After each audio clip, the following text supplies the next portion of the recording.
Halo sahabatku, selamat datang kembali di channel Cerita Momo. Apa kabar kalian semua hari ini? Semoga selalu diberikan kesehatan dan rezeki yang melimpah ya. Sahabatku, pernahkah kalian membayangkan, tepat di saat kalian sedang mengandung buah hati yang sudah lama dinanti, orang yang paling kalian cintai justru mengusir dan menceraikan kalian demi wanita lain? Rasanya pasti hancur berkeping-keping, bukan? Inilah kisah pilu namun penuh perjuangan dari Kartika. Dihina dan dibuang saat hamil, ia bersumpah untuk bangkit kembali sebagai sosok wanita berkelas yang tak tersentuh. Tapi sebelum kita masuk ke dalam kisah yang akan mengaduk-aduk emosi ini, yuk tunjukkan dukungan kalian untuk channel ini. Jangan lupa tekan tombol like-nya sekarang juga. Dan pastikan kalian sudah subscribe serta menyalakan lonceng notifikasinya agar tidak ketinggalan cerita seru lainnya. Dan mari kita saling menyapa. Coba tuliskan nama kalian, asal kota kalian, dan ketik kata hadir di kolom komentar di bawah ini. Mimin ingin tahu siapa saja sahabat setia yang sudah siap menyimak kisah ini. Sudah siap? Tarik napas panjang, siapkan tisu, dan mari kita masuk ke ceritanya. Hujan turun dengan deras malam itu, seolah langit ikut menangis melihat nasib yang akan menimpa Kartika. Di dalam kamar yang luas namun terasa dingin itu, Kartika duduk di tepi ranjang dengan tangan gemetar. Ia menatap benda kecil berwarna putih di tangannya. 2 garis biru. Jelas dan tegas. Setelah 3 tahun penantian yang penuh air mata dan doa, akhirnya Tuhan menjawab keinginannya. Ia hamil. Senyum merekah di bibirnya yang pucat. Ia membayangkan wajah Gunawan, suaminya, yang pasti akan berubah menjadi cerah saat mendengar kabar ini. Gunawan yang belakangan ini sering pulang malam dan bersikap dingin, pasti akan kembali hangat seperti dulu. Suara deru mobil terdengar memasuki halaman rumah. Jantung Kartika berdegup kencang. Ia segera menyembunyikan alat tes kehamilan itu ke dalam saku daster rumahan yang ia kenakan. Ia ingin memberikan kejutan yang manis. Kartika berlari kecil menuju ruang tamu, merapikan rambutnya sekilas di cermin, lalu membuka pintu utama dengan wajah berseri. Namun, senyum Kartika perlahan memudar saat melihat siapa yang datang. Gunawan tidak sendiri. Ia datang bersama ibunya, Bu Yanti. Wajah keduanya tampak keruh, tidak ada sedikit pun keramahan di sana. Gunawan bahkan tidak membalas uluran tangan Kartika yang hendak menyalaminya. Pria itu menepis tangan istrinya dengan kasar dan langsung berjalan menuju sofa ruang tamu, diikuti oleh Bu Yanti yang menatap Kartika dengan pandangan merendahkan dari ujung kepala hingga ujung kaki. Mas, Bu, kalian sudah pulang? Mau Kartika buatkan teh hangat? Tanya Kartika dengan suara lembut, berusaha menutupi kegugupannya. Tidak perlu basa-basi, potong Gunawan tajam. Ia melempar sebuah amplop coklat ke atas meja kaca di hadapan Kartika. Suara hempasan amplop itu menggema di ruangan yang sunyi. Ambil itu. Baca dan tanda tangani sekarang juga. Kartika menatap amplop itu dengan bingung. Tangannya gemetar saat meraihnya. Ketika ia mengeluarkan isi amplop tersebut, matanya membelalak lebar. Itu adalah surat gugatan cerai. Napas Kartika tercekat. Dunianya serasa runtuh seketika. Mas, apa maksudnya ini? Kenapa tiba-tiba Mas ingin menceraikan aku? Tanya Kartika dengan air mata yang mulai menggenang. Gunawan mendengus kasar, ia menyandarkan punggungnya di sofa dengan angkuh. Tiba-tiba kamu bilang? Kartika, sadarlah. Sudah 3 tahun kita menikah, tapi kamu tidak becus memberikan aku keturunan. Rumah ini sepi seperti kuburan. Aku butuh penerus, dan kamu gagal sebagai seorang istri. Betul itu. Bu Yanti menyahut dengan suara melengking. Ibu sudah bilang dari dulu, Gunawan, wanita ini pembawa sial. Hartamu hanya habis untuk membiayai hidupnya yang tidak berguna itu. Cantik saja tidak cukup kalau rahimnya kering. Hati Kartika hancur berkeping-keping mendengar hinaan itu. Tangan kanannya meremas saku daster, merasakan benda keras di sana. Alat tes kehamilan itu. Ia ingin berteriak bahwa mereka salah, bahwa ia tidak mandul. Tapi Mas, Bu, dengarkan aku dulu. Aku punya kabar. Kartika mencoba berbicara, suaranya parau menahan tangis. Cukup, bentak Gunawan. Aku tidak mau dengar alasanmu lagi. Keputusanku sudah bulat. Lagi pula, aku sudah menemukan wanita yang jauh lebih sempurna darimu. Wanita yang subur, berkelas, dan bisa membahagiakan ibu. Sebelum Kartika sempat bertanya siapa wanita itu, pintu depan kembali terbuka. Seorang wanita muda dengan gaun merah ketat dan sepatu hak tinggi melangkah masuk dengan percaya diri. Aroma parfum mahal langsung menyeruak memenuhi ruangan. Itu Tania. Wanita yang selama ini Kartika kenal sebagai rekan kerja Gunawan, kini berjalan menghampiri Gunawan dan duduk di sampingnya dengan manja, bahkan tanpa rasa malu menggelayut di lengan Gunawan di depan Kartika. "Perkenalkan, ini Tania. Calon istri baruku," ucap Gunawan tanpa rasa bersalah. Tania tersenyum sinis pada Kartika. "Halo, Mbak Kartika. Maaf ya, sepertinya posisi nyonya di rumah ini harus segera diganti. Kasihan Mas Gunawan kalau harus menunggu lebih lama lagi untuk punya anak. Dan asal kamu tahu," tambah Bu Yanti dengan mata berbinar menatap Tania, "Tania ini wanita hebat. Dia bahkan sudah memberikan bukti kesuburannya. Tania sedang mengandung anak Gunawan. Cucu laki-laki yang sudah lama ibu idam-idamkan." Kartika terdiam kaku. Tubuhnya lemas, seolah seluruh tulang di badannya ditarik paksa. Gunawan berselingkuh? Dan Tania hamil? Rasa sakit itu bukan lagi seperti ditusuk, tapi seperti dicabik-cabik. Ia menatap perut rata Tania, lalu meraba perutnya sendiri. Di sana juga ada kehidupan. Anak Gunawan yang sah. "Mas, kamu mengkhianatiku," bisik Kartika lirih. "Jangan dramatis, Kartika," sergah Gunawan. "Laki-laki butuh kepastian. Kamu tidak bisa memberikannya, jadi aku mencarinya di tempat lain. Sekarang, kemasi barang-barangmu. Malam ini juga kamu harus angkat kaki dari rumah ini. Aku tidak mau Tania stres melihat wajahmu." "Malam ini? Tapi di luar hujan deras, Mas. Dan ini rumah kita." "Rumah kita?" Gunawan tertawa mengejek. "Ini rumahku. Aku yang membelinya. Kamu hanya menumpang. Kamu keluar dari sini hanya dengan pakaian yang menempel di badanmu. Jangan harap membawa 1 rupiah pun hartaku." Kartika menatap wajah-wajah di hadapannya. Gunawan yang kejam, Bu Yanti yang tamak, dan Tania yang tersenyum penuh kemenangan. Seketika itu juga, niat Kartika untuk memberitahu tentang kehamilannya lenyap. Jika mereka tahu ia hamil, mereka mungkin akan merebut anaknya, atau lebih buruk lagi, Tania akan menyakiti anaknya karena takut posisinya terancam. Tidak. Kartika tidak akan membiarkan anak tak berdosa ini tumbuh di tengah keluarga yang busuk. Kartika menghapus air matanya dengan kasar. Tatapannya yang tadi sayu kini berubah menjadi dingin dan tajam. Ia berdiri tegak, memandang Gunawan tepat di manik matanya. "Baik, Mas. Aku akan pergi," ucap Kartika tegas, membuat Gunawan sedikit terkejut dengan perubahan nada bicaranya. "Aku akan tanda tangani surat itu. Tapi ingat satu hal, Gunawan. Suatu hari nanti, kamu akan menyesali perlakuanmu malam ini. Kamu membuang berlian demi memungut batu kerikil." Kartika mengambil pena, menandatangani surat cerai itu dengan tangan mantap, lalu melemparnya kembali ke meja. Tanpa menoleh lagi, ia berbalik menuju kamar, mengambil tas jinjing lamanya, memasukkan beberapa helai pakaian, dan melangkah keluar dari rumah mewah itu. Saat pintu tertutup di belakangnya, hujan deras langsung menyambut tubuh ringkih Kartika. Ia berjalan menembus badai, mendekap perutnya erat-erat. Air hujan menyatu dengan air matanya. "Maafkan ibu, nak," bisiknya pada janin di dalam rahimnya. "Ayahmu tidak menginginkan kita. Tapi ibu janji, ibu akan berjuang mati-matian untukmu. Kita sembunyikan keberadaanmu dari mereka. Kamu adalah milik ibu, hanya milik ibu." Di bawah kilatan petir, Kartika bersumpah. Ia tidak akan mati konyol di jalanan. Ia akan bangkit. Ia akan kembali, bukan sebagai wanita lemah yang bisa diinjak-injak, melainkan sebagai wanita yang membuat mereka tidak berani menatap matanya. Perjalanan Kartika baru saja dimulai. 1 bulan telah berlalu sejak malam badai itu. Kartika kini tinggal di sebuah kamar kos sempit berukuran 3x3 meter di pinggiran kota. Dindingnya lembab dan catnya mengelupas, sangat jauh berbeda dengan kamar mewah ber-AC yang dulu ia tempati. Namun, bagi Kartika, ruangan sempit ini jauh lebih hangat karena tidak ada hinaan dan caci maki di dalamnya. Setiap hari, Kartika bangun pukul 3 pagi.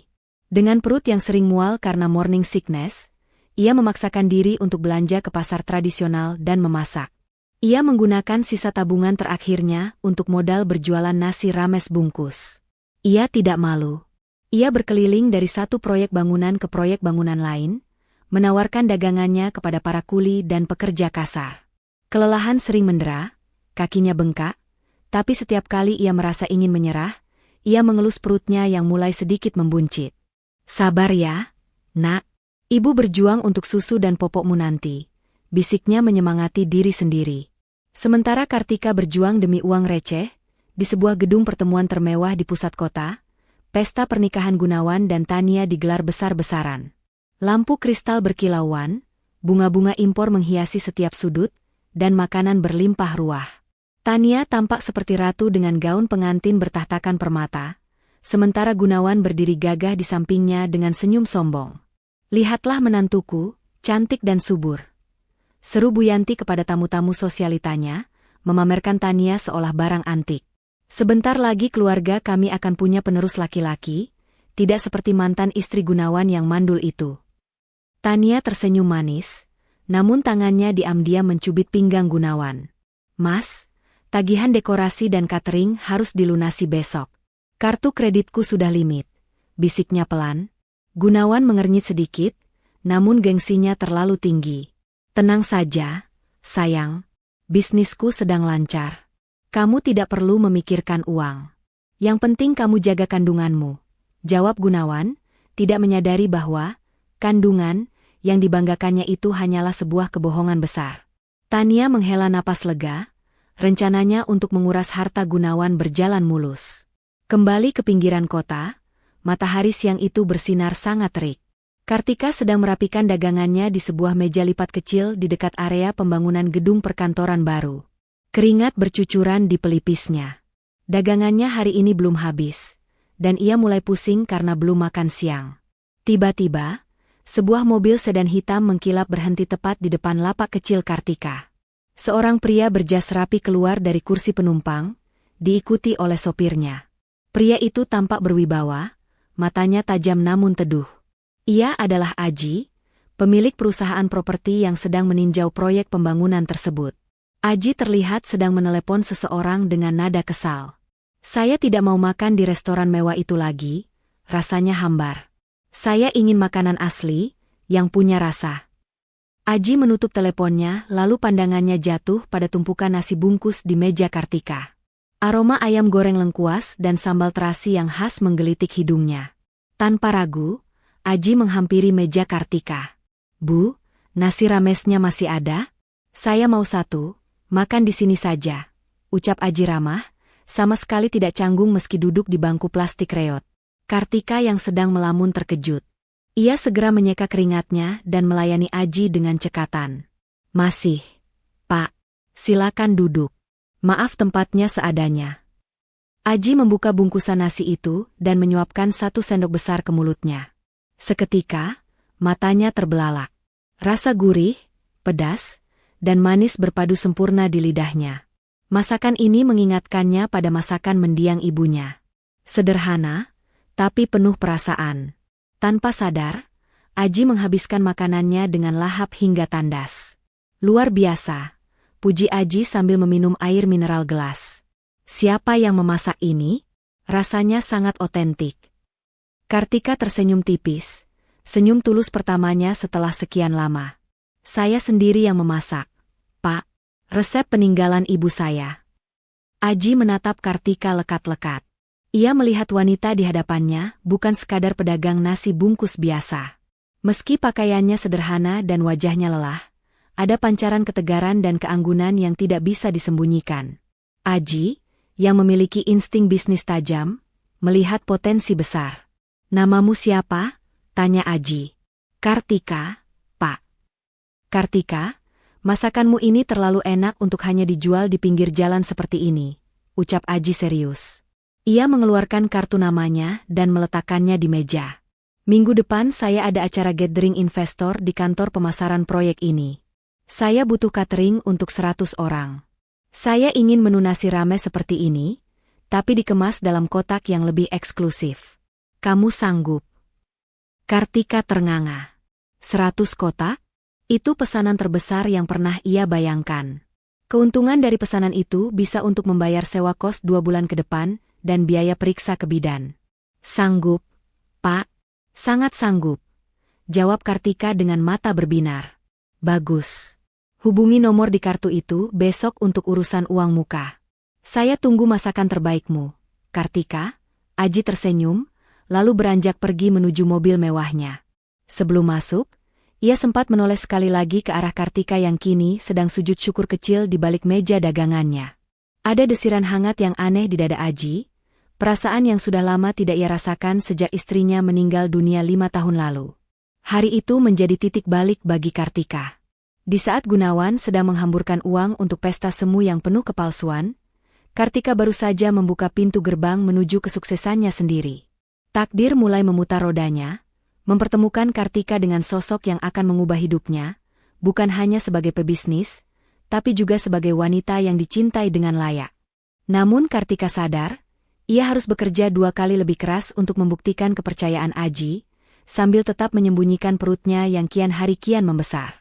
3 bulan pernikahan Gunawan dan Tania berjalan, namun suasana di rumah mewah itu mulai terasa panas, bukan karena gairah cinta, melainkan karena tumpukan tagihan yang menggunung. Gunawan duduk di ruang kerjanya, memijat pelipisnya yang berdenyut nyeri. Di hadapannya tergeletak lembar tagihan kartu kredit yang nominalnya membuat matanya membelalak. Puluhan juta rupiah habis hanya dalam waktu 2 minggu untuk tas bermerek, sepatu impor, dan perawatan spa. Tania, panggil Gunawan keras. Tania masuk ruangan dengan santai sambil mengunyah apel. Tangan kirinya mengelus perutnya yang mulai terlihat membuncit. Buncit yang sebenarnya hanyalah gumpalan kain dan bantalan silikon yang ia tata dengan rapi di balik gaun longgarnya. Ada apa sih, Mas? Teriak-teriak begitu, nanti anak kita kaget loh. Ucap Tania manja, menggunakan senjata ampuhnya. Lihat ini. Gunawan melempar kertas tagihan itu ke arah Tania. Kamu beli apa saja sampai sebanyak ini? Bisnisku sedang agak lesu bulan ini, Tania. Kamu harusnya berhemat, bukan malah menghamburkan uang seperti ini. Tania cemberut, lalu mulai memasang wajah sedih yang dibuat-buat. Mas kok perhitungan sekali sama istri sendiri? Aku belanja itu untuk menjaga penampilanku demi Mas juga. Lagi pula, aku sedang hamil, Mas. Bawaannya stres kalau tidak belanja. Kalau aku stres, nanti janinnya kenapa-napa, Mas mau tanggung jawab kalau sampai keguguran. Belum sempat Gunawan menjawab, Bu Yanti muncul di ambang pintu, wajahnya garang membela menantu kesayangannya. Heh, Gunawan, jangan bentak-bentak istrimu. Tania itu sedang mengandung cucu laki-laki penerus keluarga kita. Biarkan saja dia beli apa yang dia mau.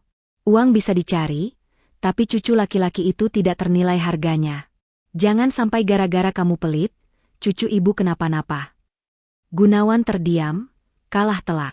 Kata, cucu laki-laki, adalah mantra yang selalu berhasil membungkamnya. Ia hanya bisa menelan kekesalannya bulat-bulat, tidak menyadari bahwa di balik punggungnya, Tania tersenyum licik penuh kemenangan. Tania tahu betul cara mengendalikan ibu dan anak itu. Namun, jauh di lubuk hatinya, Tania mulai cemas. Perut palsunya bisa ia atur. Tapi sampai kapan ia bisa menghindari pemeriksaan dokter bersama Gunawan? Setiap kali Gunawan ingin mengantarnya USG, Tania selalu punya 1000 alasan. Dokter langganannya cuti, sakit kepala mendadak, atau pura-pura sudah pergi duluan bersama teman sosialitanya. Sementara kekacauan finansial mulai menggerogoti rumah tangga Gunawan, di sisi lain kota, asap harum mengepul dari sebuah dapur sederhana yang kini disewa Kartika. Pesanan catering untuk acara kantor Aji sukses besar. Nasi kotak buatan Kartika menjadi buah bibir di kalangan rekan bisnis Aji. Rasanya yang otentik dan kemasannya yang kini lebih rapi berkat modal dari Aji, membuat pesanan terus mengalir. Hari ini, Kartika mengantarkan langsung pesanan makan siang untuk rapat direksi di kantor Aji. Ia mengenakan kemeja longgar dan celana kulot, untuk menyamarkan perutnya yang kini memasuki usia 4 bulan. Meski lelah, wajahnya tampak lebih segar dan bercahaya, karena memiliki tujuan hidup yang jelas. Selamat siang, Pak Aji. Ini pesanan makan siangnya, sapa Kartika sopan saat masuk ke ruangan Aji. Aji yang sedang sibuk memeriksa berkas langsung mendongak dan tersenyum lebar. Ah, Bu Kartika. Tepat waktu seperti biasa. Terima kasih ya.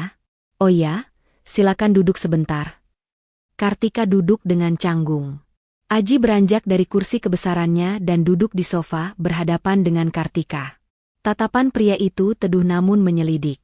Saya perhatikan omzetmu bulan ini naik drastis. Kartika. Dapur sewaanmu itu pasti sudah terlalu sempit untuk menangani semua pesanan ini, ucap Aji membuka pembicaraan. Iya, Pak. Alhamdulillah. Memang agak kewalahan, tapi saya masih sanggup mengerjakannya sendiri dibantu satu orang tetangga kos. Jawab Kartika merendah. Aji menggeleng pelan. Kamu tidak boleh terus-terusan bekerja seperti robot. Kamu punya potensi besar. Saya punya ruko kosong di dekat pusat kuliner yang strategis. Bekas restoran juga, jadi dapurnya sudah standar restoran. Saya ingin menawarkan kerjasama. Kamu pakai ruko itu, kelola bisnis cateringmu di sana dengan skala lebih besar.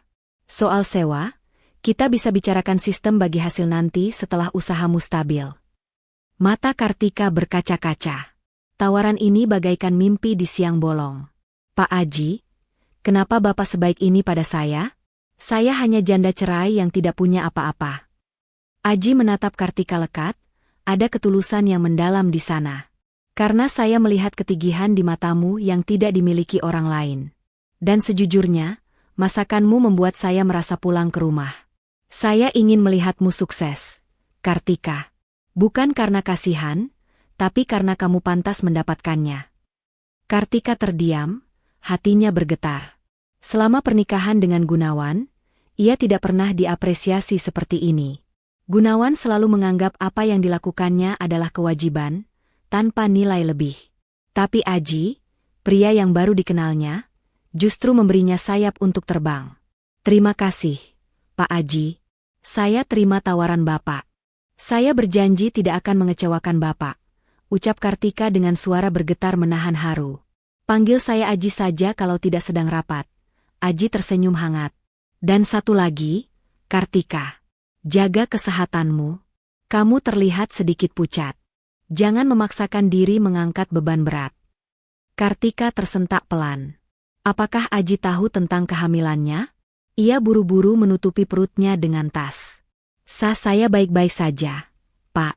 Hanya sedikit kurang tidur. Malam harinya, perbedaan nasib semakin terlihat kontras.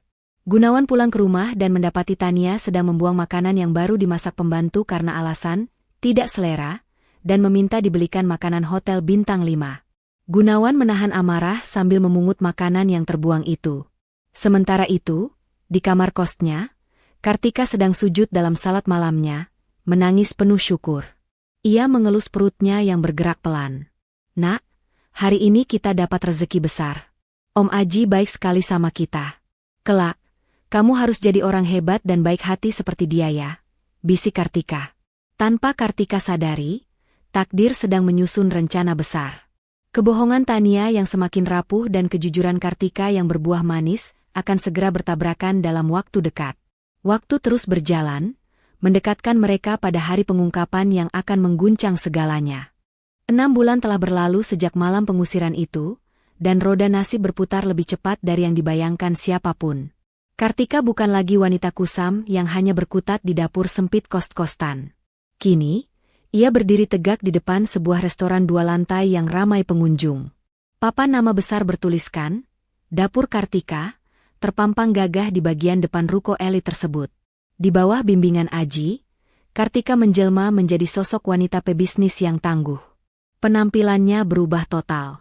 Tidak ada lagi daster lusuh atau wajah berminyak.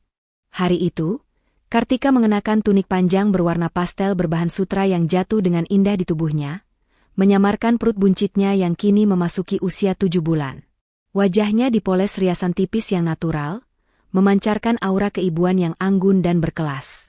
Siang itu, sebuah mobil Alphard putih berhenti tepat di lobi restoran. Sopir berseragam turun dengan sigap membukakan pintu penumpang. Aji keluar lebih dulu, lalu dengan lembut mengulurkan tangannya untuk membantu Kartika turun. Pemandangan itu menarik perhatian banyak orang, termasuk seorang pria yang sedang terjebak macet di seberang jalan dengan mobil sedan yang mulai terlihat kusam karena jarang dicuci. Pria itu adalah Gunawan. Gunawan menyipitkan matanya, mencoba menembus kaca mobilnya yang sedikit berdebu. Jantungnya seakan berhenti berdetak saat melihat wanita yang turun dari mobil mewah itu. Sosok itu begitu familiar, namun auranya sangat asing. Wanita itu tertawa renyah saat Aji membisikkan sesuatu, sebuah tawa lepas yang sudah bertahun-tahun tidak pernah Gunawan dengar. Tidak mungkin. Gumam Gunawan, mencengkeram setir mobilnya hingga buku-buku jarinya memutih. Itu tidak mungkin Kartika. Kartika itu udik, kampungan. Wanita itu terlihat seperti istri pejabat. Gunawan mencoba menyangkal penglihatannya. Ia meyakinkan dirinya bahwa mantan istrinya pasti sedang menderita di suatu tempat, mungkin menjadi buruh cuci atau pembantu rumah tangga. Tidak mungkin wanita yang ia buang seperti sampah kini bersanding dengan pria yang jauh lebih gagah dan kaya darinya, menaiki mobil yang harganya saja 3 kali lipat dari aset Gunawan saat ini. Namun, rasa penasaran membakar dadanya. Ia ingin turun dan memastikan, tapi klakson kendaraan di belakangnya memaksanya untuk terus melaju, meninggalkan pemandangan menyakitkan itu dengan sejuta tanda tanya. Sementara itu, di dalam restoran, Aji menuntun Kartika menuju ruang kantor pribadi di lantai 2, agar Kartika bisa beristirahat. Aji meletakkan segelas susu hamil hangat di meja kerja Kartika.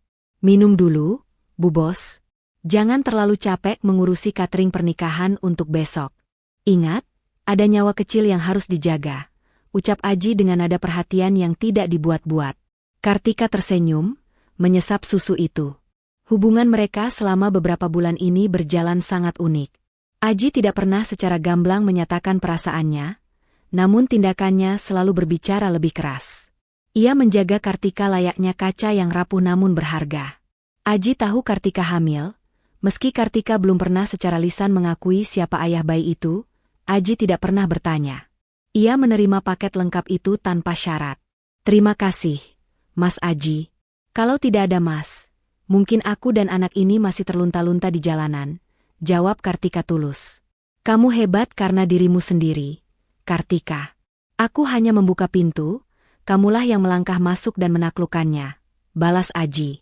Tatapannya kemudian berubah serius. "Oh ya, soal undangan pesta gala dinner Asosiasi Pengusaha minggu depan, aku ingin kamu datang bersamaku. Sebagai partner bisnis, dan sebagai pasanganku. Kamu siap?" Kartika tertegun. Gala dinner itu pasti dihadiri oleh banyak pengusaha top kota ini. Mungkin termasuk Gunawan yang dulu sering membual tentang koneksi bisnisnya.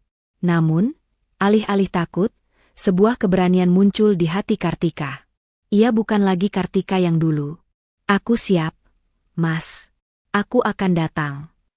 Berbanding terbalik dengan kesuksesan Kartika, suasana di rumah Gunawan semakin suram.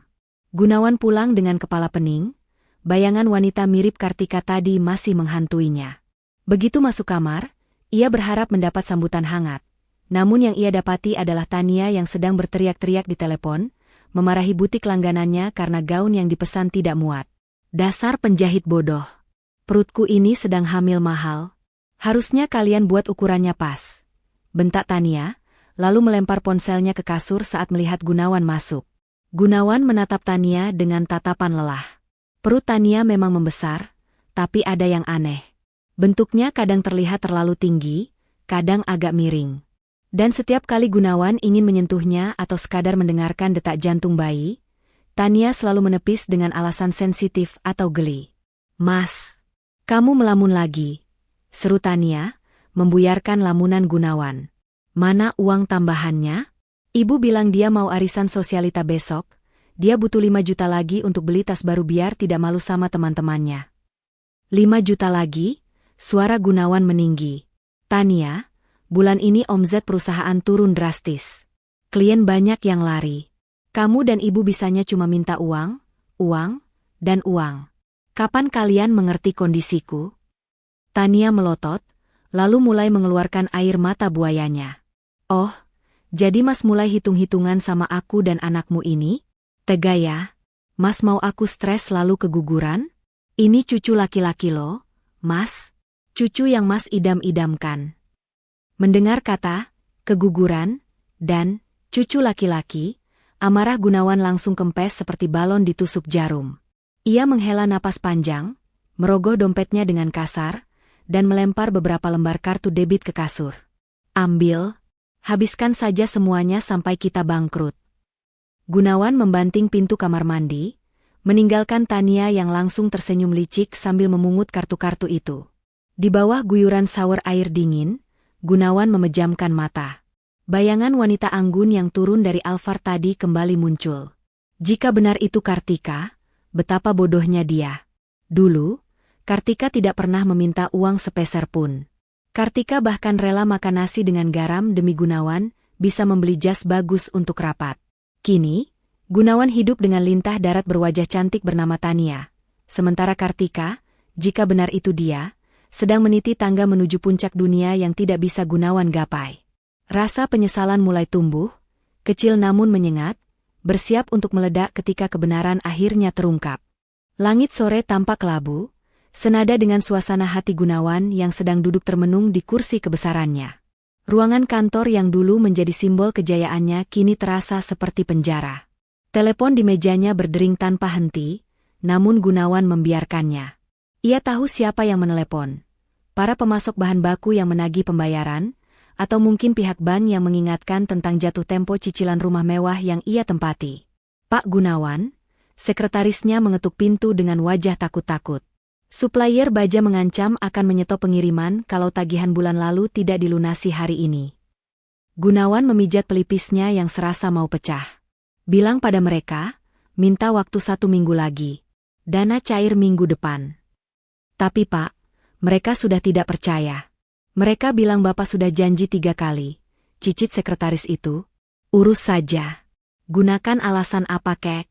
Saya bayar kamu untuk kerja, bukan untuk menambah pusing kepala saya, bentak Gunawan. Sekretaris itu buru-buru menutup pintu, meninggalkan Gunawan yang kini membanting berkas ke lantai. Napasnya memburu. Sejak menikahi Tania, arus kas perusahaannya berantakan. Uang yang seharusnya diputar untuk modal usaha justru tersedot, untuk membiayai gaya hidup Tania dan Bu Yanti. Dulu, saat masih bersama Kartika, keuangan mereka sangat stabil. Kartika adalah manajer keuangan rumah tangga yang hebat. Dengan pendapatan Gunawan yang belum seberapa kala itu, Kartika bisa menyisihkan tabungan, investasi emas kecil-kecilan, dan tetap menyajikan makanan lezat di meja makan.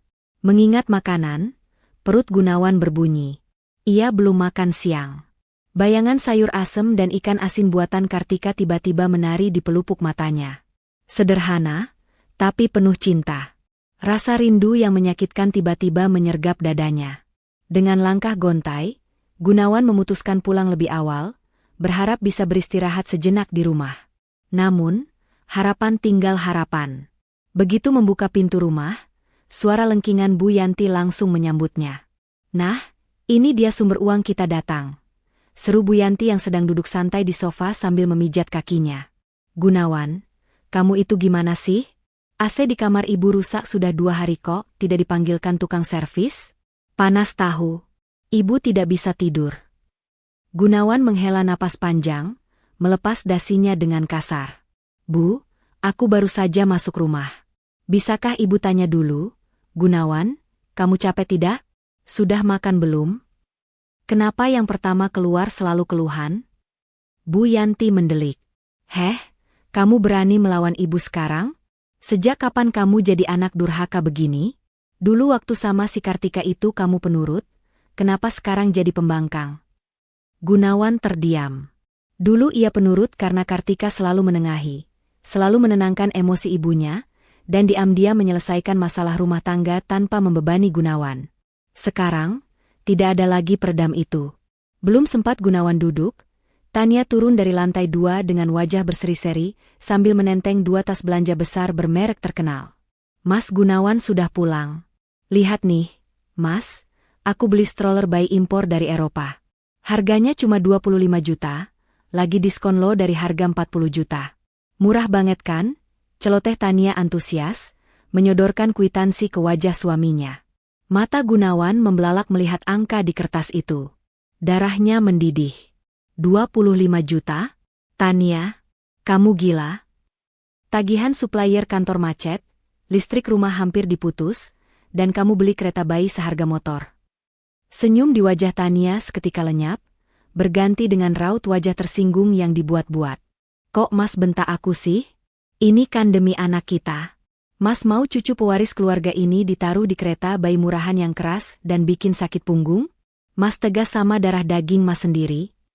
Tapi tidak harus semahal ini, Tania. Kita sedang krisis, teriak Gunawan, suaranya menggema di seluruh ruangan. Tania mulai menangis meraung-raung, sebuah akting yang semakin hari semakin mahir ia mainkan. Aduh perutku sakit. Mas. Aduh. Kram. Ibu, tolong. Mas Gunawan jahat, dia bikin aku stres. Anakku. Bu Yanti langsung panik dan menghampiri Tania, lalu menatap Gunawan dengan nyalang. Lihat ulahmu. Istrimu sampai kesakitan begitu. Kalau sampai cucu ibu kenapa-napa, ibu tidak akan memaafkanmu, Gunawan. Cepat minta maaf dan bayar itu strollernya. Gunawan berdiri mematung. Kepalanya terasa pening melihat drama di hadapannya. Ia merasa terjebak. Ia ingin marah, tapi ketakutan kehilangan anak laki-laki itu menahannya. Dengan perasaan kalah yang amat sangat, Gunawan mengambil kwitansi itu dan meremasnya. Baik, aku bayar. Tapi ini terakhir kalinya kamu belanja tanpa izinku, ucap Gunawan dingin, lalu berjalan gontai menuju kamarnya. Di dalam kamar yang dingin dan sunyi, Gunawan duduk di tepi ranjang. Ia melihat ke arah meja rias yang kini penuh dengan botol parfum dan kosmetik mahal milik Tania. Dulu, meja itu hanya berisi bedak dan lipstik sederhana milik Kartika. Gunawan membuka laci meja kerjanya, mencari obat sakit kepala. Tangannya tak sengaja menyentuh sebuah buku kecil bersampul batik. Itu buku catatan pengeluaran rumah tangga yang tertinggal, tulisan tangan Kartika. Gunawan membukanya. Rapi sekali. Tanggal 1, gaji Mas Gunawan masuk. Bayar listrik, air, sisihkan untuk tabungan haji ibu, sisihkan untuk servis motor Mas Gunawan. Sisa belanja pasar, cukup, Mas Gunawan suka ayam goreng. Air mata menetes di pipi Gunawan. Ia baru menyadari betapa bodohnya ia. Ia memiliki seorang manajer keuangan, koki handal, dan istri yang penuh pengabdian bernama Kartika. Namun ia membuangnya demi parasit cantik yang kini menggerogoti hidupnya perlahan-lahan. Kartika. Bisik Gunawan lirih di kamar yang sepi itu. Kamu di mana? Aku lelah. Namun penyesalan itu tidak mengubah kenyataan. Di luar sana, Tania sedang tersenyum licik sambil mengirim pesan pada selingkuhannya. Memberitahu bahwa ia berhasil mendapatkan uang lagi dengan alasan stroller bayi. Padahal stroller itu adalah barang bekas yang ia beli murah dari temannya, dan ia markup harganya gila-gilaan. Gunawan benar-benar sedang berjalan menuju kehancuran, sementara Kartika di tempat lain sedang bersiap untuk terbang semakin tinggi. Lampu-lampu kristal di dapur Kartika, satu persatu mulai dipadamkan. Para karyawan sudah pulang setengah jam yang lalu, menyisakan keheningan yang menenangkan di restoran 2 lantai itu. Namun, di sudut ruangan dekat jendela besar yang menghadap ke jalan raya, Kartika masih duduk memeriksa laporan keuangan bulanan. Perutnya yang kini memasuki usia 8 bulan terlihat menonjol di balik gamis longgar berwarna peach yang ia kenakan. Sesekali ia meringis pelan, merasakan tendangan kecil dari sang janin yang seolah ikut bersemangat menemani ibunya bekerja. Belum pulang, Bu Bos? Suara bariton yang lembut membuat Kartika menoleh. Aji berdiri di sana, mengenakan kemeja putih yang lengan bajunya digulung sebatas siku, membawa segelas air hangat. Pria itu baru saja selesai rapat dengan klien di lantai 3 gedung sebelah, namun menyempatkan diri mampir seperti kebiasaannya setiap malam. Sebentar lagi, Mas. Tanggung, tinggal sedikit lagi, jawab Kartika sambil tersenyum menerima gelas air itu. Aji menarik kursi di hadapan Kartika, duduk dan menatap wanita itu lekat-lekat. Ada guratan lelah di wajah Kartika, namun mata wanita itu memancarkan binar kekuatan yang selalu membuat Aji kagum. Aji menghela napas pelan, seolah sedang mengumpulkan keberanian untuk sesuatu yang besar. Kartika, panggil Aji pelan namun tegas. Kartika meletakkan penanya. Ya, Mas? Aji tidak langsung menjawab. Ia merogoh saku celananya dan mengeluarkan sebuah kotak bludru kecil berwarna biru tua. Ia meletakkannya di atas meja, tepat di samping tangan Kartika yang sedang memegang gelas. Jantung Kartika seakan berhenti berdetak sesaat. Mas Aji, ini? Aku bukan pria yang pandai merangkai kata-kata manis seperti pujangga. Kartika, Aji memulai, suaranya sedikit bergetar namun tatapannya mantap mengunci manik mata Kartika. Aku sudah melihatmu di titik terendahmu, saat kamu berjuang demi sesuap nasi di pinggir jalan. Aku melihatmu bangkit, bekerja keras tanpa mengeluh, dan menjadi wanita hebat seperti sekarang. Tapi yang paling membuatku jatuh hati bukan kesuksesanmu, melainkan ketulusan dan ketangguhanmu sebagai seorang calon ibu. Aji menjeda sejenak, lalu tangannya bergerak perlahan menyentuh punggung tangan Kartika. Aku tahu masa lalumu menyakitkan. Aku tahu kamu mungkin trauma untuk memulai lagi. Tapi, izinkan aku menghapus trauma itu. Izinkan aku menjadi tempatmu bersandar saat kamu lelah. Dan yang paling penting, izinkan aku menjadi ayah untuk anak yang sedang kamu kandung itu. Air mata Kartika menetes tanpa bisa dibendung. Mas, aku ini janda. Aku sedang hamil anak orang lain. Apa kata keluargamu nanti? Apa kata dunia? Kamu pria terhormat, Mas. Kamu bisa mendapatkan gadis yang jauh lebih sempurna dariku. Aji menggeleng tegas. Bagiku, kamu sempurna. Anak itu tidak berdosa, dia anugerah Tuhan. Siapapun ayah biologisnya, itu tidak penting bagiku. Yang penting adalah siapa yang akan membesarkannya dengan cinta. Aku ingin menjadi orang itu, Kartika. Maukah kamu menikah denganku? Isak tangis Kartika pecah. Bukan tangis kesedihan, melainkan tangis haru yang melegakan dada. Selama ini ia berjuang sendirian, memasang tembok tinggi agar tidak ada lagi yang menyakitinya. Namun malam ini, Aji meruntuhkan tembok itu dengan ketulusan yang luar biasa. Dengan tangan gemetar, Kartika mengangguk pelan. Iya, Mas. Aku mau. Seminggu kemudian, sebuah pernikahan sederhana namun sakral digelar di ruang tamu rumah pribadi Aji yang asri. Tidak ada pesta pora, tidak ada ribuan tamu undangan, dan tidak ada kemewahan yang diumbar ke media sosial. Aji menepati janjinya untuk menjaga privasi Kartika demi ketenangan batin istrinya itu.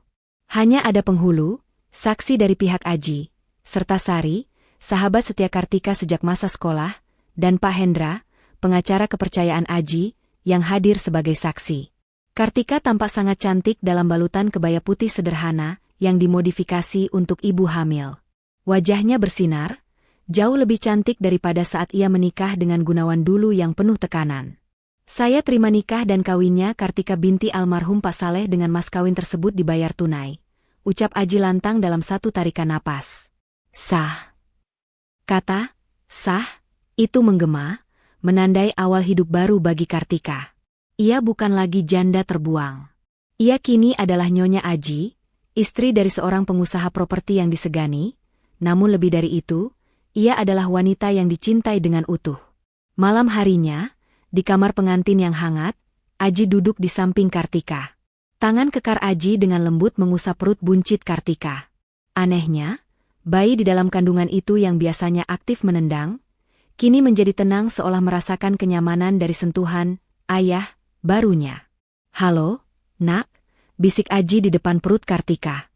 Ini papa. Maaf ya papa baru datang sekarang. Papa janji, papa akan melindungimu dan ibumu. Tidak akan ada yang boleh menyakiti kalian lagi. Kamu tumbuh yang sehat ya di dalam sana. Kartika menatap suaminya dengan mata berkaca-kaca. Ia menyandarkan kepalanya di bahu Aji. Terima kasih, Mas. Terima kasih sudah menerima kami. Jangan berterima kasih, sayang. Justru aku yang berterima kasih karena kalian sudah melengkapi hidupku yang sepi. Jawab Aji sambil mencium kening Kartika dengan penuh kasih. Sementara kebahagiaan menyelimuti Kartika dan Aji, di belahan kota lain, Gunawan sedang duduk di teras rumahnya yang gelap karena beberapa lampu bohlam putus dan belum diganti. Ia menatap layar ponselnya, melihat foto-foto lama di galerinya yang belum sempat ia hapus. Foto Kartika yang sedang tersenyum sambil memegang piring masakan. Kenapa rasanya sesak sekali? Gumam Gunawan sambil memegang dadanya. Di dalam rumah, terdengar suara Tania yang sedang memarahi pembantu karena salah menyeduh teh. Suara itu begitu melengking dan menyakitkan telinga. Sangat kontras dengan kelembutan yang dulu selalu menyambut Gunawan. Tanpa ia sadari, Gunawan mulai merindukan rumah yang sebenarnya, rumah yang sudah ia hancurkan dengan tangannya sendiri. Namun ia tidak tahu, wanita yang ia rindukan itu kini sudah berada dalam pelukan pria lain yang tahu cara memuliakannya layaknya seorang ratu. Waktu bergulir tanpa ampun. 9 bulan kebohongan yang dibangun Tania kini berada di ujung tanduk. Perut palsu berbahan silikon yang ia kenakan setiap hari mulai terasa panas dan menyiksa, bukan karena beratnya, melainkan karena beban ketakutan bahwa sandiwaranya akan terbongkar. Gunawan semakin tidak sabar ingin melihat wajah putranya. Dan Bu Yanti sudah sibuk menyiapkan kamar bayi dengan perabotan mewah hasil dari menjual perhiasan lamanya. Pagi itu, Tania sedang duduk di depan cermin, menatap wajahnya yang pucat karena kurang tidur memikirkan skenario selanjutnya. Ia tahu ia tidak bisa mengelak lagi. Ia harus berpura-pura melahirkan hari ini juga, lalu menjalankan rencana cadangannya. Menyuap perawat untuk mencari bayi adopsi atau membuat drama bahwa bayinya meninggal saat persalinan. Opsi manapun berisiko tinggi, tapi Tania tidak punya pilihan. Arg. Sakit? Jeritan Tania memecah keheningan pagi di rumah Gunawan. Bu Yanti yang sedang menyiram tanaman langsung melempar selangnya dan berlari masuk ke kamar. Tania, ada apa? Nak, kenapa? Perutku, Bu, sakit sekali. Sepertinya bayinya mau keluar. Rintih Tania sambil meremas perut palsunya dengan akting yang meyakinkan. Keringat dingin, yang kali ini asli karena panik, membasahi pelipisnya. Gunawan yang baru saja hendak berangkat ke kantor, bergegas naik ke lantai 2 dengan wajah panik. Tania, kamu mau melahirkan? Iya, Mas. Cepat bawa aku ke rumah sakit. Sakit banget. Mas, aku tidak kuat. Ayo, cepat Gunawan. Jangan bengong saja. Cucu ibu mau lahir. Teriak Bu Yanti histeris sambil memapah Tania. Gunawan dengan tangan gemetar mengambil kunci mobil. Kita ke RSUD saja ya, yang dekat sini. BPJS-ku masih aktif di sana. Mendengar kata RSUD dan BPJS, Tania langsung melotot di sela-sela jeritannya. Apa? Mas gila ya? Aku mau melahirkan pewarismu di RSUD yang penuh sesak? Tidak. Aku mau ke rumah sakit Grand Medica. Aku mau pelayanan VVIP. Tapi Tania, biayanya? Gunawan mencoba membantah. Keuangannya sedang sekarat. Kartu kreditnya sudah limit semua. Mas pilih uangmu atau nyawa anak laki-lakimu? Ancam Tania dengan suara melengking. Kalau terjadi apa-apa karena pelayanan jelek, aku tidak akan memaafkanmu. Bu Yanti langsung memukul bahu Gunawan. Turuti saja istrimu. Soal uang nanti ibu gadaikan sertifikat tanah warisan bapak kalau perlu. Yang penting cucu ibu lahir selamat di tempat yang layak. Gunawan menggeram frustrasi. Lagi-lagi ia kalah. Dengan hati dongkol dan dompet yang menjerit, ia memacu mobil sedan tuanya membelah kemacetan kota menuju rumah sakit Grand Medica, rumah sakit paling elit dan mahal di kota itu. Sementara itu, di sebuah rumah asri bergaya minimalis, suasana yang jauh berbeda sedang terjadi. Kartika sedang menyiram bunga di taman belakang, ketika tiba-tiba ia merasakan mules yang hebat menjalar dari pinggang hingga ke perut bawahnya. Cairan hangat merembes membasahi gamisnya. Kali ini bukan kontraksi palsu. Mas Aji. Panggil Kartika, suaranya tenang namun menahan sakit. Aji yang sedang membaca koran sambil minum kopi di teras langsung meletakkan cangkirnya. Ia melihat wajah istrinya yang meringis dan genangan air di dekat kaki Kartika. Tanpa banyak bicara, Aji langsung sigap. Ia tidak panik, tidak berteriak, melainkan dengan cekatan merangkul bahu Kartika. Tarik napas, sayang. Tenang, aku di sini, ucap Aji lembut. Ia segera menuntun Kartika masuk ke dalam mobil Alphard yang joknya sudah ia lapisi alas khusus untuk persiapan hari ini. Koper berisi perlengkapan bayi yang sudah disiapkan sejak sebulan lalu langsung dimasukkan ke bagasi oleh sopir. Di dalam perjalanan, Aji menggenggam erat tangan Kartika, sesekali mengusap punggung tangan itu dan membisikkan doa-doa penenang. Sakit banget, Mas. Desis Kartika saat kontraksi datang semakin intens. Kuat ya, Bu Ratu. Anak kita sebentar lagi mau melihat dunia. Dia anak yang kuat seperti ibunya, hibur Aji. Tangan kirinya memegang setir, sementara tangan kanannya menghubungi pihak rumah sakit lewat sambungan telepon mobil. Halo, Saya Aji. Istri saya sedang dalam perjalanan. Pembukaan sepertinya sudah lengkap. Tolong siapkan tim dokter Obgyn terbaik dan kamar VVIP di lantai atas. Saya tidak mau ada kesalahan sedikit pun. Suara Aji terdengar penuh wibawa dan kekuasaan, memastikan segala sesuatunya siap menyambut kehadiran buah hati mereka. Takdir seolah sedang bermain lelucon. Mobil sedan butut Gunawan yang AC-nya mati nyala, dan mobil mewah Aji yang melaju mulus, kini mengarah ke titik koordinat yang sama. Rumah sakit Grand Medica. Tempat di mana kebenaran yang selama ini tertutup rapat akan segera terungkap di bawah sorot lampu ruang bersalin. Gunawan tiba lebih dulu. Ia memarkir mobilnya sembarangan di depan lobi IGD, membuat satpam menegurnya. Dengan wajah kusut dan penuh keringat, ia menurunkan Tania yang terus berteriak histeris, sedikit berlebihan untuk ukuran orang yang belum diperiksa pembukaannya. Perawat bergegas membawa kursi roda. Dokter. Panggil dokter spesialis. Istri saya mau melahirkan pewaris keluarga. Teriak Bu Yanti heboh, membuat pengunjung lain menoleh dengan tatapan risih. Tepat saat Tania didorong masuk ke lorong IGD, sebuah mobil Alphard putih berhenti dengan anggun di lobi utama yang berbeda pintu namun satu jalur koridor di dalam. Aji turun, diikuti oleh beberapa perawat dan dokter yang sudah bersiap menyambut kedatangan istri Bapak Komisaris. Kartika diturunkan dengan hati-hati, wajahnya menahan sakit namun tetap terlihat anggun. Dua rombongan itu kini bergerak menuju lift yang sama. Rombongan Gunawan yang berisik dan panik karena takut ketahuan bohongnya, dan rombongan Aji yang tenang namun penuh urgensi medis yang nyata. Pintu lift terbuka, dan takdir mempertemukan mereka dalam satu kotak besi yang bergerak naik itu.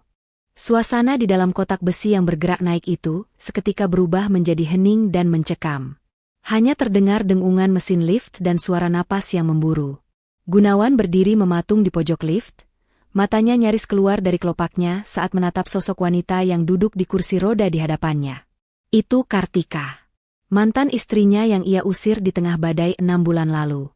Namun, wanita di depannya ini tampak sangat berbeda. Kartika mengenakan gamis hamil berbahan sutra yang terlihat mahal. Wajahnya meski menahan sakit tetap memancarkan aura keanggunan yang tidak pernah Gunawan lihat sebelumnya. Dan yang paling membuat jantung Gunawan seakan berhenti berdetak adalah perut buncit Kartika yang sangat besar dan nyata. Kartika? Suara Gunawan tercekat di tenggorokan, terdengar seperti bisikan orang yang sedang melihat hantu. Bu Yanti yang sedang sibuk mengipasi Tania dengan majalah bekas langsung menoleh. Matanya membelalak lebar, penuh rasa jijik bercampur kaget. Astaga! Si mandul ini ada di sini? Dan perut itu. Bu Yanti menunjuk perut Kartika dengan telunjuk gemetar. Kamu hamil? Tania, yang sedang mati-matian menjaga posisi bantal perut di balik bajunya agar tidak miring karena guncangan kursi roda tadi, ikut melirik sinis. Ketakutan Tania akan terbongkarnya rahasia sejenak tertutup oleh rasa irinya, melihat penampilan Kartika yang jauh lebih glowing darinya. Cih! Paling anak haram, cibir Tania, melupakan akting sakitnya sejenak. Baru cerai langsung hamil besar begitu? Dasar wanita murahan. Pasti hamil duluan dengan pria lain, makanya dicerai Mas Gunawan. Darah Gunawan mendidih mendengar hasutan Tania. Ego laki-lakinya yang rapuh seketika terusik. Tanpa mempedulikan pria gagah yang berdiri di samping Kartika, Gunawan melangkah maju mendekati kursi roda mantan istrinya. Wajahnya merah pada menahan amarah yang tidak beralasan. Jawab, Kartika, sentak Gunawan kasar. Kau ngapain di sini? Hamil? Anak siapa itu? Pasti hasil menjajakan diri ya setelah cerai dariku? Kau jual harga dirimu demi bisa masuk rumah sakit mewah ini, kan? Jawab. Kalimat itu meluncur tajam, menusuk hati siapapun yang mendengarnya. Di kursi roda, Kartika hanya memejamkan mata. Meremas tangan Aji lebih kuat saat kontraksi hebat kembali datang menghantam rahimnya. Ia tidak sudi menjawab fitnah keji itu. Bibirnya terkatup rapat, menyimpan tenaganya untuk perjuangan melahirkan nanti, bukan untuk meladeni manusia-manusia yang sudah tidak punya hati nurani. Aji yang sejak tadi diam memperhatikan, perlahan menoleh. Tatapannya dingin dan tajam, menusuk langsung ke manik mata Gunawan, membuat nyali Gunawan sedikit menciut. Aji tidak berteriak. Ia tidak memaki, namun aura kekuasaan yang menguar dari tubuhnya membuat udara di dalam lift terasa berat. Jaga mulut Anda, Tuan, ucap Aji dengan suara rendah, berat, dan penuh penekanan. Satu kata lagi Anda menghina istri saya. Saya pastikan Anda keluar dari gedung ini tanpa nama baik yang tersisa. Istri? Gunawan tertawa mengejek, tawa yang terdengar sumbang. Jangan bodoh, Pak. Anda ditipu. Wanita ini bekas saya. Dia itu mandul. 3 tahun menikah dengan saya dia tidak bisa hamil. Kalau sekarang dia hamil, itu pasti anak antah berantah yang tidak jelas bapaknya. Ting. Perdebatan panas itu terpotong oleh suara denting lift. Pintu logam terbuka di lantai 5, lantai khusus VVIP Emerald. Pemandangan di luar lift seketika membungkam mulut Gunawan dan Bu Yanti. Di koridor yang berlantaikan marmer mengkilap itu, Direktur rumah sakit beserta tim dokter spesialis lengkap sudah berbaris rapi menunggu. Selamat datang, Ibu Kartika, sapa sang direktur rumah sakit dengan sangat hormat, bahkan sedikit membungkuk sopan. Ruang persalinan VVIP sudah kami siapkan dengan peralatan terlengkap. Dokter anestesi dan dokter anak juga sudah standby. Mari kami bantu. Para perawat senior dengan seragam rapi segera mengambil alih kursi roda Kartika dengan gerakan halus, memperlakukannya bak seorang ratu kerajaan yang sangat penting. Aji menatap Gunawan sekilas, tatapan yang menyeratkan rasa kasihan sekaligus jijik, lalu berjalan mengikuti istrinya tanpa menoleh lagi. Punggung tegap Aji dan keanggunan Kartika perlahan menjauh, masuk ke balik pintu ganda kaca buram yang bertuliskan, Steril Area, VVIP. Sementara itu, perawat IGD yang mendorong kursi roda Tania tampak bingung dan canggung. Ia melihat kartu status pasien di tangannya. Maaf, Pak, Bu. Ucap perawat itu ragu-ragu pada Gunawan. Sepertinya kita salah lantai. Pasien atas nama Ibu Tania terdaftar dengan jaminan asuransi kelas 3. Ruang bersalin kelas 3 ada di lantai 2, Pak. Ini lantai khusus eksekutif non-asuransi. Gunawan terpaku di tempatnya. Kakinya lemas. Kata-kata perawat itu bagaikan tamparan keras bertubi-tubi di wajahnya. Kartika disambut direktur di lantai VVIP, sementara ia dan pewarisnya diarahkan ke bangsal biasa karena limit keuangannya sudah habis. Apa? Kelas 3? Jerit Tania histeris, kali ini paniknya asli. Aku tidak mau. Di sana panas. Mas Gunawan, lakukan sesuatu. Masa kita kalah sama si janda miskin itu? Aku mau di sini. Aku mau dokter yang tadi. Diam kamu. Bentak Gunawan frustrasi, kepalanya serasa mau pecah.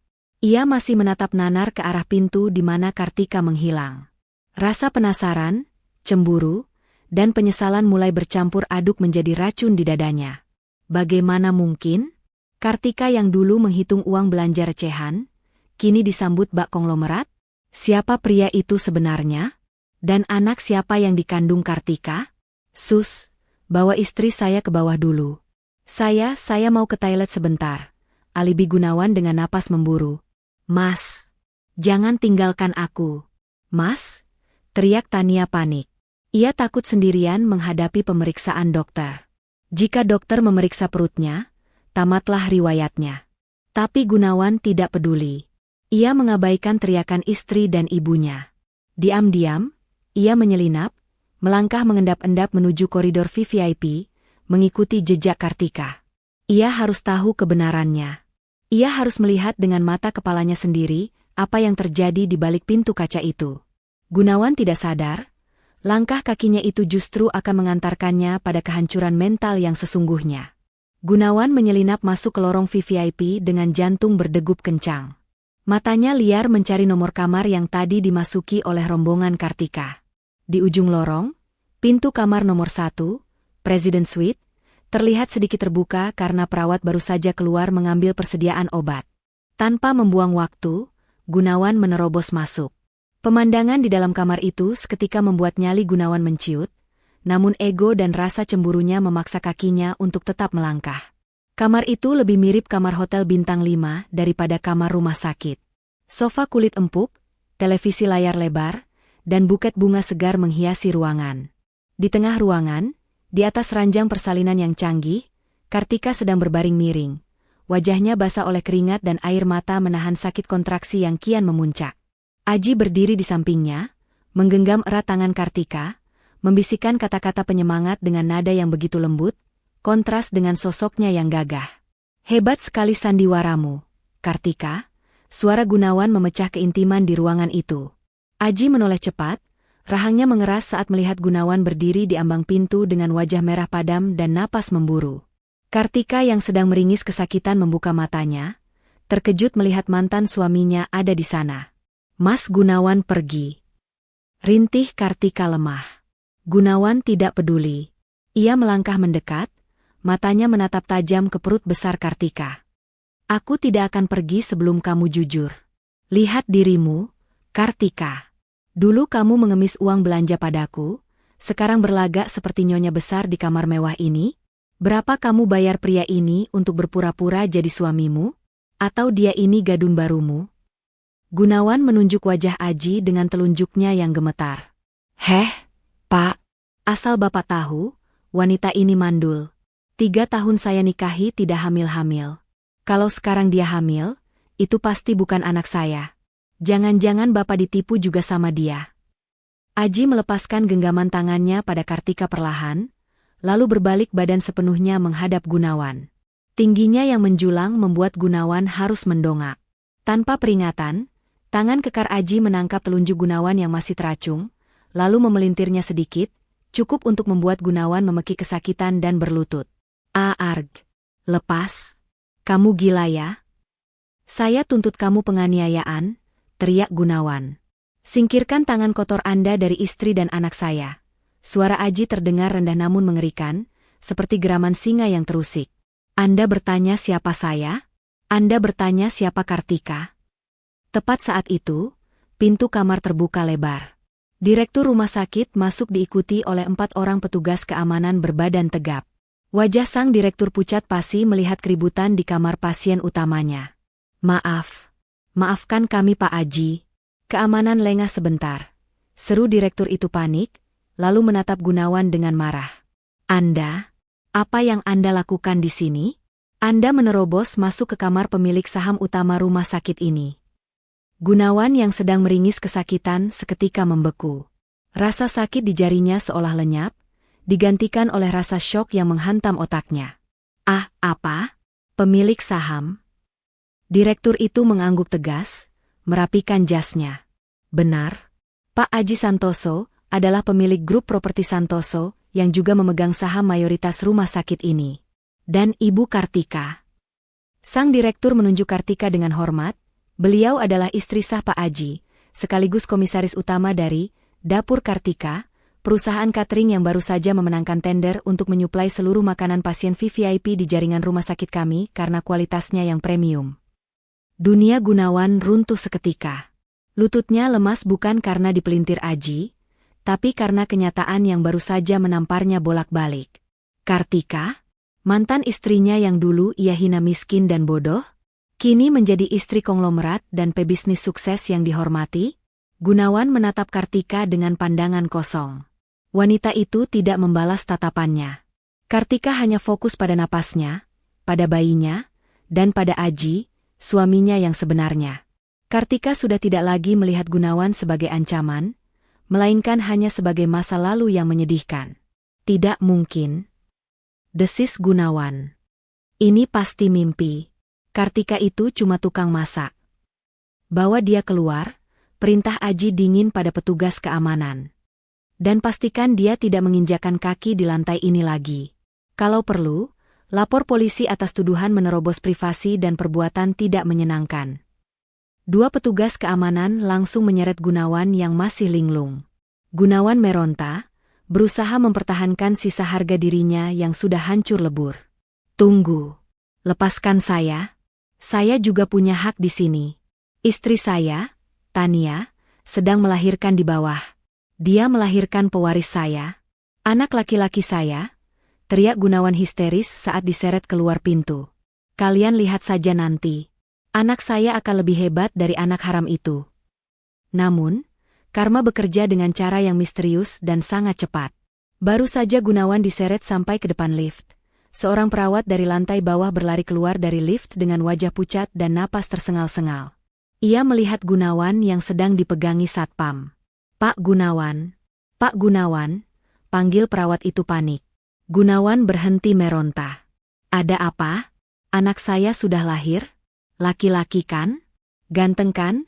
Tanyanya penuh harap, satu-satunya harapan yang tersisa untuk menyelamatkan mukanya. Perawat itu menggeleng dengan wajah ketakutan. Pak, dokter di IGD marah besar. Saat kami mau melakukan pemeriksaan dalam dan memasang alat detak jantung janin. Ibu Tania menolak dan mengamuk. Akhirnya kami paksa, dan perawat itu menelan ludah, takut menyampaikan berita buruk itu. Ternyata tidak ada bayi, Pak. Apa maksudmu tidak ada bayi? Bayinya meninggal? Gunawan melotot, jantungnya serasa mau copot. Bukan, Pak, suara perawat itu bergetar. Perut Ibu Tania itu, isinya bantal silikon dan tumpukan kain. Ibu Tania tidak hamil, Pak. Dia pura-pura hamil. Hening.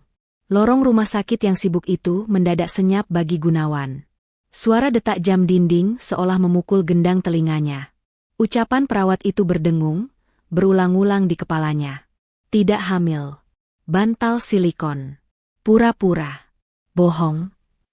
Bisik Gunawan, suaranya parau. Kamu bohong. Benar, Pak.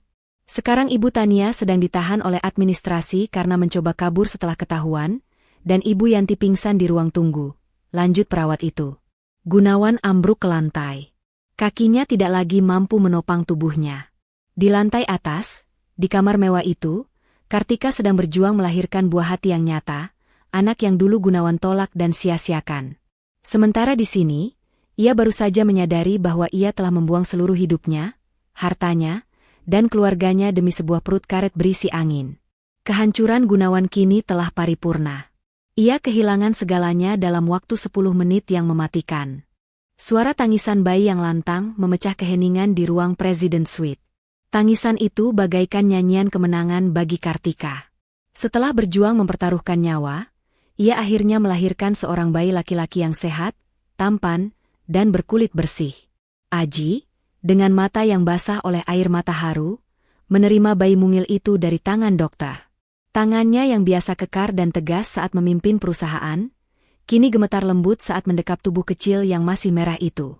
Dengan suara bergetar menahan emosi, Aji mendekatkan wajahnya ke telinga kanan sang bayi dan mengumandangkan adzan dengan sangat merdu. Kartika menatap pemandangan itu dengan hati yang meluap oleh rasa syukur.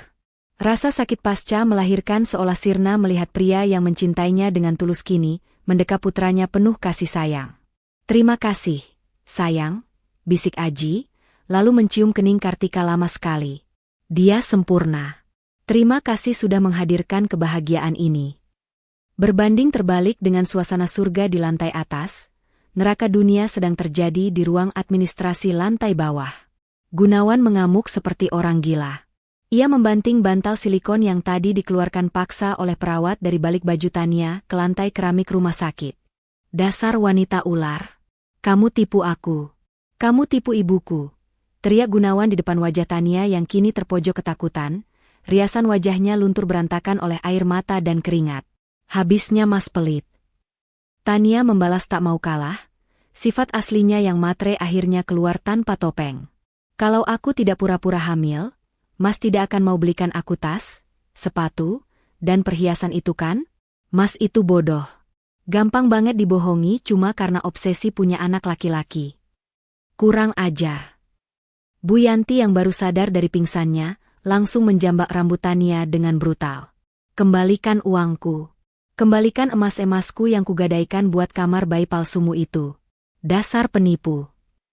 Keributan memalukan itu membuat petugas keamanan terpaksa menyeret mereka bertiga keluar dari lobi rumah sakit, karena mengganggu kenyamanan pasien lain. Di pelataran parkir yang panas menyengat, Gunawan jatuh terduduk di aspal. Tatapannya kosong. Ia baru saja kehilangan istri yang tulus dan setia bernama Kartika. Ia kehilangan calon anak kandungnya yang ternyata laki-laki, bayi yang baru saja lahir di lantai atas. Dan kini, ia sadar hartanya habis dikuras oleh penipu bernama Tania. Rasa penyesalan yang teramat sangat menusuk dadanya hingga sesak. Lebih sakit daripada serangan jantung. Bayangan wajah Kartika yang anggun dan perut besarnya tadi menghantuinya. Itu darah dagingnya. Itu anaknya. Dengan sisa tenaga dan kewarasan yang ada, Gunawan mencoba berlari kembali ke arah lobi. Ia ingin bersujud di kaki Kartika. Ia ingin melihat wajah anaknya walau hanya sedetik. Minggir. Saya mau ketemu istri saya. Saya mau lihat anak saya, racau Gunawan saat dihadang di pintu masuk. Namun, langkahnya terhenti tembok manusia. Pak Hendra, pengacara Aji, berdiri tegap menghalangi pintu masuk lobi VVIP bersama 4 petugas keamanan bertubuh besar. Pak Hendra menatap Gunawan dengan tatapan dingin, lalu menyodorkan sebuah map merah. Tanda tangani ini, Pak Gunawan. Surat pernyataan bahwa Anda tidak akan pernah mendekati klien saya, Ibu Kartika, dan putranya dalam radius 100 meter. Ingat surat cerai yang Anda buat sendiri 6 bulan lalu? Di sana tertulis Anda menuduh Ibu Kartika mandul dan Anda tidak menginginkan hak asuh anak apapun darinya. Secara hukum, Anda adalah orang asing bagi bayi itu. Tapi itu anak kandungku, itu darah dagingku. Lirih Gunawan, air matanya tumpah membasahi kemejanya yang kusut. Bapak bukan ayahnya, potong Pak Hendra tegas, menusuk ulu hati Gunawan. Ayahnya adalah Pak Aji, pria yang mengazani bayi itu, pria yang menjaga ibunya saat Anda membuangnya ke jalanan di tengah hujan badai. Pulanglah, Pak. Nikmati sisa hidup Anda dengan penyesalan. Itu hukuman penjara seumur hidup yang paling pantas untuk Anda. Gunawan terpaku. Ia mendongak ke atas, ke jendela kaca besar di lantai 5 gedung rumah sakit itu. Dari kejauhan, ia melihat siluet Aji yang sedang menggendong bayi di dekat jendela, dan Kartika yang tersenyum bahagia di sampingnya. Pemandangan keluarga kecil yang sempurna itu begitu dekat di mata, namun tak akan pernah bisa ia sentuh lagi selamanya. Gunawan berbalik, melangkah gontai meninggalkan rumah sakit dengan jiwa yang mati, diiringi teriakan Bu Yanti dan Tania yang masih saling menyalahkan di parkiran. Ia kalah. Benar-benar kalah telak. Di dalam kamar VVIP yang sejuk, Kartika menatap putranya yang tertidur lelap dalam dekapan Aji. Ia tidak lagi memikirkan dendam pada Gunawan. Melihat kehancuran Gunawan tidak memberinya kepuasan, karena kebahagiaan terbesarnya adalah kedamaian yang ia miliki sekarang. Selamat datang di dunia, nak, bisik Kartika dalam hati. Kita aman sekarang. Masa lalu sudah tertutup rapat. Kartika tersenyum, menyadari bahwa ia telah memenangkan pertarungan hidup ini. Bukan dengan membalas kejahatan dengan amarah, tapi dengan menjadi bahagia, sukses, dan dicintai dengan layak. Ia telah kembali, bukan sebagai janda yang terbuang, melainkan sebagai nyonya besar yang tak tersentuh, ratu di istana kebahagiaannya sendiri. Pesan moral, jangan pernah membuang berlian yang tulus demi memungut batu kali, hanya karena silau sesaat oleh nafsu dan gengsi. Karma itu nyata, kesabaran dan kerja keras akan selalu berbuah manis dan mengangkat derajat seseorang, sementara pengkhianatan dan kesombongan hanya akan menuntun pada kehancuran dan penyesalan yang tiada akhir.